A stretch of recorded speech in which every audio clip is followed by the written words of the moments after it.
kenapa banyak yang ternyata salah jurusan atau salah bidang Bapak Ibu? Ya, ini juga perlu kita sama-sama kupas ya. Ternyata adalah untuk ngejar gengsi. Biasanya ada tuh. Oh, karena contohnya saya mungkin ya. Saya dulu kuliahnya IT Bapak Ibu. Karena apa? Dulu tuh kayaknya IT itu udah paling wah gitu loh. Ya, saya kuliah IT, tapi ternyata saya nggak terjun di bidang IT. Ya, kenapa?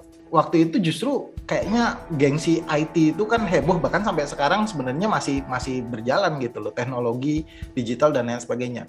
Nah, ini juga kadang-kadang juga mungkin ada orang tua yang pengen anaknya jadi dokter karena ngejar gengsinya. Itu juga bisa kejadian. Akhirnya anaknya dipaksa gitu loh untuk masuk ke dokteran. Begitu masuk ke dokteran, nggak kuat dia anaknya, ya kan? Itu bisa kejadian. Atau nggak punya visi yang ke depan yang jelas. Ya. Artinya dia ditanya, kamu ke depannya mau apa? Nggak tahu, Pak. Ngeflow aja, ya kan? Jadi istilahnya kita ngalir aja. Ya kalau kita tidak punya visi ke depan yang jelas, bisa jadi kita akan salah jurusan, Bapak Ibu. Ya, saya justru hasil dari assessment tahun 2013 itu yang memperkenalkan saya dengan assessment ini justru adalah Yudi. Yudi yang membuka ini ke saya. Ya, jadi oh akhirnya saya punya visi gitu loh. Oh ternyata memang passion saya adalah ngajar. Ya sudah saya fokus di ngajar. Nah itu yang saya lakukan sampai sekarang.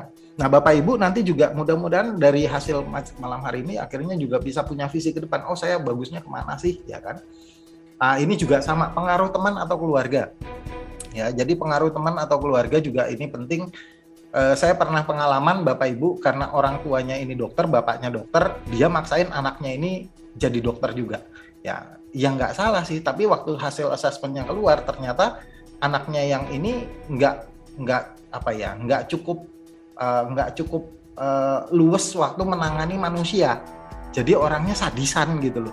Kebayang ya, jadi kalau misalnya dia jadi dokter, tapi ternyata nyuntik orang ya tega-tegaan aja ya kan. Kadang-kadang kita ada yang ngerasa nyuntik itu nggak kerasa gitu kan. Waktu kemarin saya vaksin nggak kerasa tuh suntik ya kan.